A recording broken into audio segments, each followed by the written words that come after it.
Assalamualaikum warahmatullahi wabarakatuh. Selamat datang di podcast KPU Kota Payakumbuh. Dalam program Bisik Pedas, bincang asik seputar pemilu dan demokrasi. Bersama saya di sini, Dina Hasanatu Huda. Teman pemilih, Rabu 14 Februari 2024, negara kita ini mengadakan pesta demokrasi, yaitu pemilihan serentak. Sebagai warga negara Indonesia, kita memiliki hak untuk memilih, karena pemilih adalah indikator utama untuk menentukan Indonesia dalam 5 tahun ke depan. Nah, seberapa pentingnya partisipasi pemilih ini akan kita bahas hari ini dengan tema peningkatan partisipasi pemilih dengan kearifan lokal. Dan sudah hadir hari ini bersama kita, Ibu Dr. Wirdaningsih yang merupakan dosen dan Kepala Pusat Riset Kearifan Lokal Universitas Negeri Padang. Beliau juga konsen terhadap kepemiluan. Assalamualaikum Ibu Wirdaningsih. Waalaikumsalam warahmatullahi wabarakatuh. Sehat selalu semua pemirsa yang ada dimanapun berada. Mungkin langsung saja Ibu, saya mengajukan pertanyaan mungkin. Berkaca dari pemilihan gubernur di 2020, bahwa partisipasi pemilih di Kota Payakumbuh ini dari data KPU di Kota Payakumbuh itu berkisar 51%. Dengan jumlah pemilih pada saat itu 94.347 orang. Dan angka ini belum maksimal, Ibu.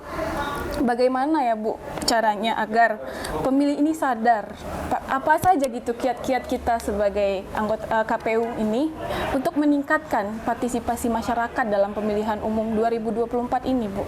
Ya, memang suatu kewajiban kita untuk meningkatkan partisipasi masyarakat dalam pemilu, baik pileg maupun pilkada nantinya. Dan kita tidak mau ada yang golput, kita tidak mau memilih asal memilih gitu. Tapi memilih dengan cerdas, memilih dengan kesadaran politik yang tinggi, memilih bahwa dia memilih itu dengan sadar dan memilih bahwa yang dipilih itu adalah sebuah yang terbaik. Bukan memilih karena sebuah sogokan atau memilih karena bujukan atau memilih karena kedekatan semata, tapi ada poin-poin penting yang dia dasar dia memilih orang gitu. Nah, maka harus dilakukan pendekatan-pendekatan untuk melakukan partisipasi politik. Nah, padahal dalam hal ini Ibu menekankan partisipasi politik itu berbasis apa yang menjadi kebutuhan, kekuatan, dan apa yang menjadi nilai-nilai masyarakat itu kita jadikan acuan untuk melakukan pendekatan-pendekatan dalam partisipasi politik. Misalnya kalau tentu beda, kita melakukan pendekatan partisipasi politik kepada pemuda. Pemuda ini ada terbagi dua, pemuda kota, pemuda nagari gitu. Kemudian pendekatan kepada kaum tua, lalu kaum milenial, pendekatan kepada perempuan, pendekatan kepada organisasi perempuan. Semuanya itu harus berdasarkan apa yang menjadi style, apa yang menjadi pola dan gaya mereka di dalam kehidupan sehari-hari. Jadi sehingganya kita bisa masuk pendekatan partisipasi. Kemudian yang sangat penting juga selain apa yang menjadi siapa mereka, di mana mereka yang berkumpul, di mana media mereka bertemu satu sama lainnya. Maka konsep misalnya kalau anak muda lebih banyak berada di kafe misalnya, tapi orang tua berada banyak di lapau gitu, atau di surau gitu, atau di persawahan, lalu kita berikan titik-titik untuk melakukan partisipasi politik. Mungkin ada selama ini kita melakukan peningkatan partisipasi politik itu berada dalam ruang hotel atau di ruangan formal. Mungkin itu belum efektif mungkin. Nah, maka yang harus kita efektifkan pendekatan-pendekatan yang betul membumi. Membumi itu di mana masyarakat itu berada, di mana masyarakat itu bersosialisasi, di situ paling tepat kita melakukan sosialisasi partisipasi politik. Kemudian dan kita membaca siapa mereka dan bagaimana gaya mereka. Nah, itu artinya partisipasi berbasis masyarakat, yang bahasanya lagi partisipasi berbasis kearifan lokal. Apa yang menjadi baik di masyarakat itu, apa yang menjadi nilai-nilai baik, di situ kita tautkan sehingganya pendekatan kita itu bisa diterima oleh masyarakat gitu. Nah, ini Bu, jadi kan Payakumbuh ini termasuk wilayah yang heterogen, Ibu. Nah, kiat-kiat bisa sampai gitu Bu ke masyarakat ini, ilmu partisipasi pemilih ini apa ya Bu kira-kira? Ya, tadi sesuai dengan yang kita sampaikan bahwa apa yang menjadi perilaku mereka, apa yang menjadi gaya mereka, satu contoh mungkin bisa dilakukan lapau pintar pemilu misalnya. Lapau pintar pemilu, lalu kita melakukan sosialisasi tidak hanya bersifat tekstual, kita tidak hanya melakukan formal, tapi bergaul dengan mereka, berhidup dengan berinteraksi dengan mereka sambil melakukan dialog misalnya di lapau itu untuk mendiskusikan bagaimana pemilu ke depan, siapa yang perlu kita pilih yang terbaik. Tentu dari orang lapau itu kan bisa kita lihat di lapau itu pagi-pagi orang sudah bercerita, apalagi orang Minangkabau ya. Kalau yang pagi-pagi itu di lapau itu ceritanya sudah banyak tentang politik, siapa yang terbaik mereka pilih. Nah di saat itu kita mungkin sebagai warga masyarakat pegiat pemilu, mulai dari KPU, mulai dari Panwas, termasuk pegiat-pegiat yang berkeinginan meningkatkan partisipasi pemilih, termasuk perguruan tinggi, sekolah-sekolah. Mungkin di sana lapau itu dijadikan tempat kita mengajak mereka untuk memberikan siapa yang baik kita pilih, siapa yang perlu kita pilih yang terbaik. Mungkin kemudian juga dangau di orang sawah kan agak sulit kita jangkau, mereka berada jauh dari rumah gitu, jauh dari kota dan sebagainya. Mungkin sekali-sekali kita yang punya keinginan, kita juga ke sawah, lalu kita di saat mereka berkumpul kita pun mendiskusikan siapa, misalnya kalau pilkada tentu siapa wali kota yang terbaik, lalu ada apa dengan wali kota ini, lalu bagaimana visinya, apa programnya, kemudian bagaimana track recordnya gitu. Itu di kita mencoba melakukan sebuah motivasi diskusi itu menjadi sebuah ruang bagi mereka untuk berdiskusi. Tambah lagi kalau misalnya kalau nenek mama tentu berada di ranah organisasi kemasyarakatan, itu mungkin bisa dengan pendekatan formal tapi juga bisa pendekatan informal gitu, bahwa memilih orang itu tidak memilih kucing dalam karung gitu, tapi memilih itu tentu dengan kesadaran yang tinggi bahwa pilihan ini, bahwa dia memang punya track record yang baik, punya program yang baik. Kalau dia terpilih dia tidak lebih berpihak ke masyarakat. Kalau dia memang terpilih, memang dia tiap kebijakan yang ada itu lebih kebijakan yang menguntungkan rakyat, bukan menguntungkan pihak-pihak tertentu. Nah itu yang kita cari orang tuh, dan kita membangun komitmen orang-orang yang akan terpilih itu gitu. Jadi banyak sih media yang akan kita kejar untuk sasaran kita sebagai alat bantu kita untuk melakukan partisipasi politik. Yang sangat penting juga nilai-nilai masyarakat itu gitu. Kan nilai-nilai masyarakat tuh banyak yang bijaksana, kata orang, kearifan lokal. Kalau misalnya kita menghindari politik uang misalnya. Kalau nilai-nilai itu kan dibangun sebuah sistem bahwa tangan di bawah itu lebih hina dari tangan di atas gitu misalnya. Atau malu ketika melakukan suap, malu ketika melakukan caleg dengan kita untuk hanya karena soal uang. Sebenarnya kalau diajarkan bahwa uang 50.000 atau 150 itu kita dikasih oleh caleg, itu kita rugi sebenarnya. Ruginya apa?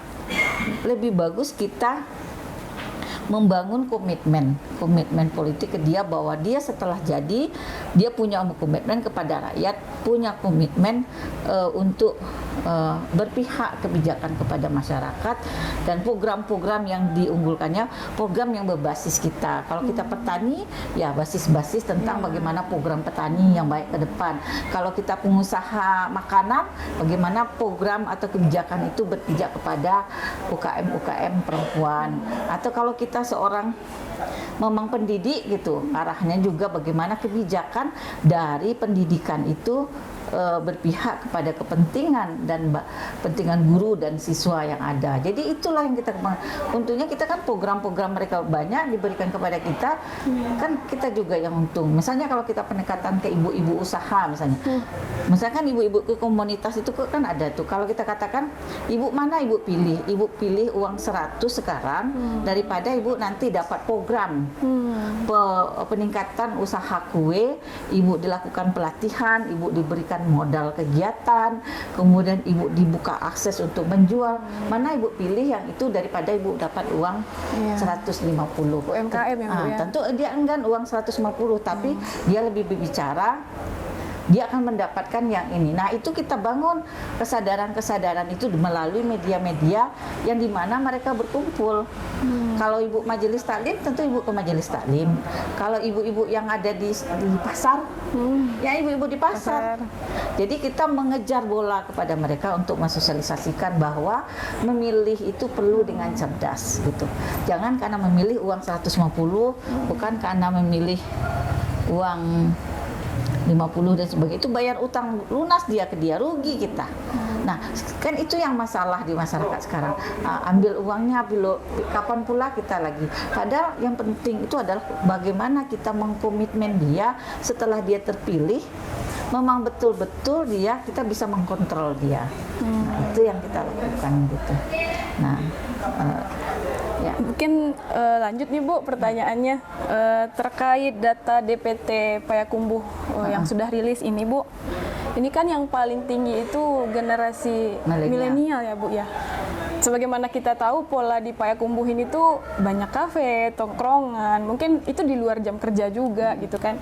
Jadi gimana sih Bu kiat-kiat dari KPU Kota Payakumbuh nih untuk mengejar sasaran milenial ini? Kalau gitu, milenial kan ada yang formal, ada informal. Kalau formalnya itu tuh ghost to sekolah gitu.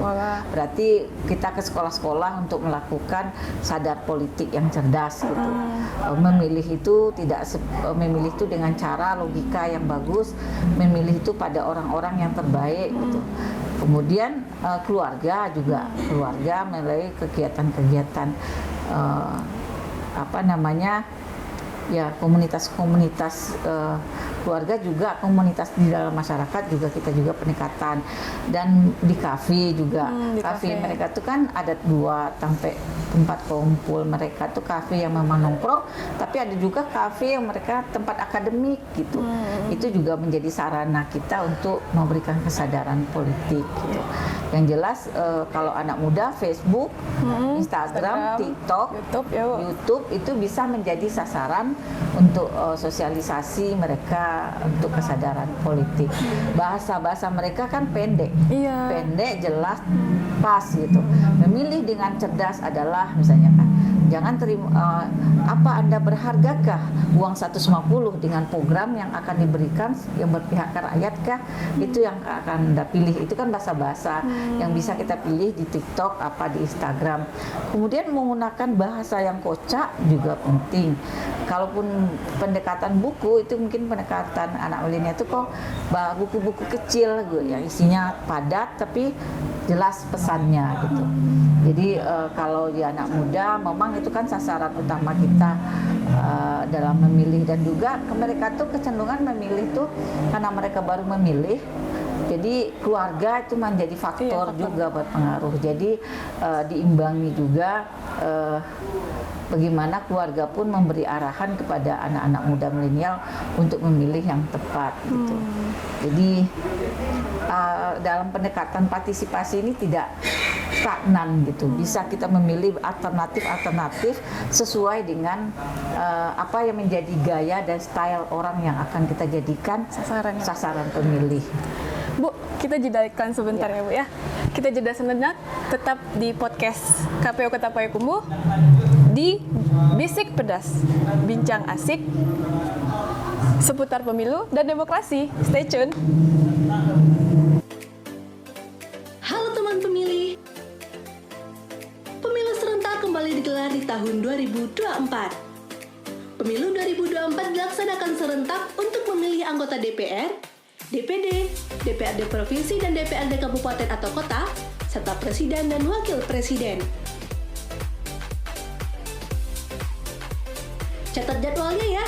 Hari Rabu tanggal 14 Februari 2024. Kembali lagi bersama saya di sini, Dina Hasanatul Huda dan Ibu Dr. Wirdaningsih di sini dalam podcast KPU Kota Payakumbuh dalam program Bisik Pedas, Bincang Asik seputar Pemilu dan Demokrasi. Baik Ibu Wirdaningsih, mungkin kita lanjutkan saja diskusi kita pada sore hari ini ya Bu ya. Mungkin Dina masuk ke pertanyaan berikutnya saja terkait konflik kepemiluan nih Bu.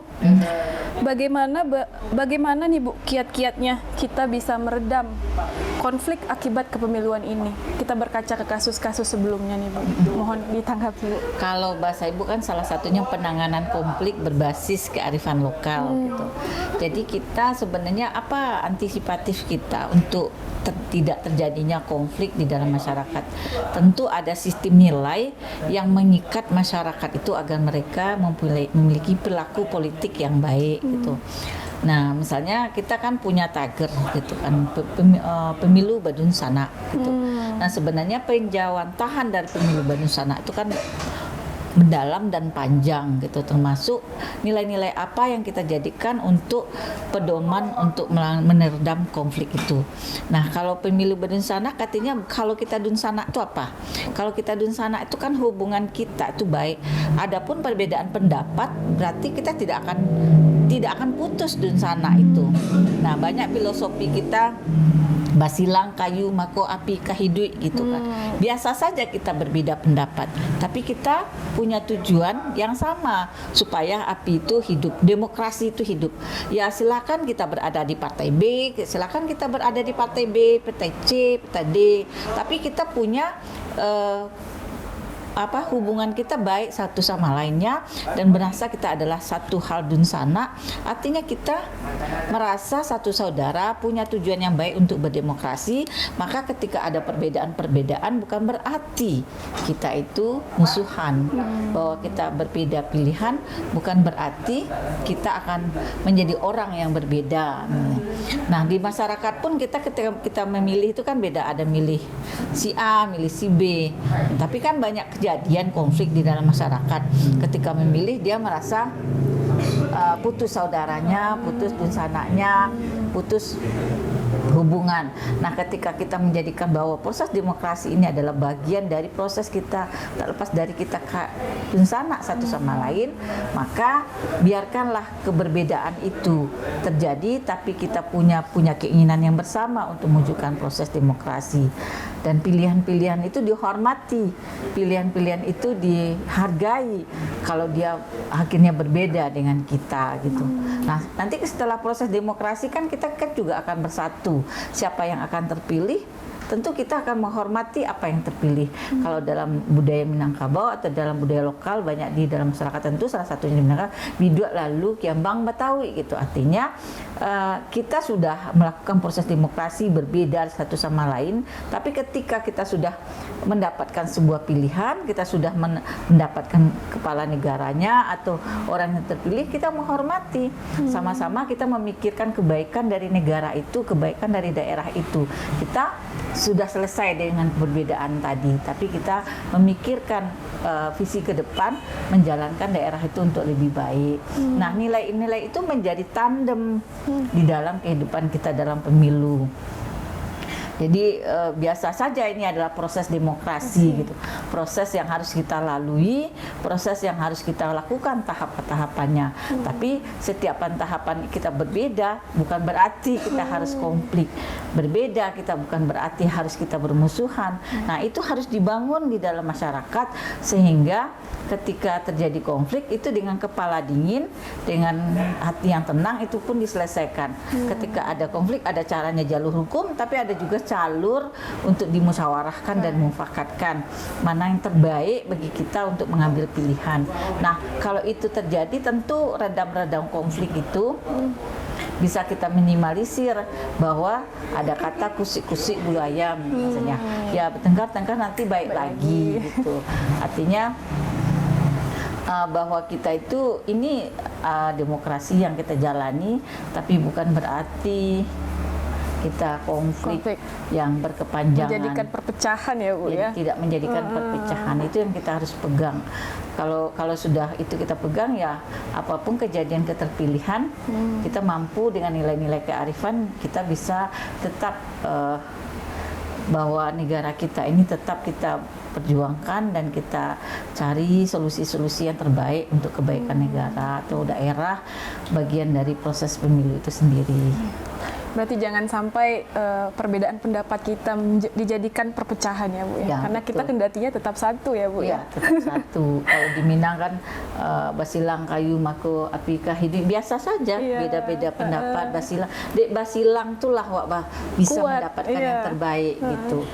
Ya karena berbeda pendapat tapi nak berbeda perspektif, bahwa kita punya kepala yang berbeda. Tapi berbeda kepala itu adalah kekuatan. Saking memiliki pikiran yang banyak, variatif, dan lalu kita mendapatkan hasil yang baik, pilihan-pilihan terbaik, dan pilihan terbaik itulah yang akan kita jadikan kekuatan bersama gitu. Mungkin nih Bu, closing dari kita nih Bu, pertanyaannya apa sih Bu saran dan pesan-pesan Ibu nih buat KPU Kota Payakumbuh juga, penyelenggara pemilu juga, dan teman-teman pemilih terkhususnya nih? Iya.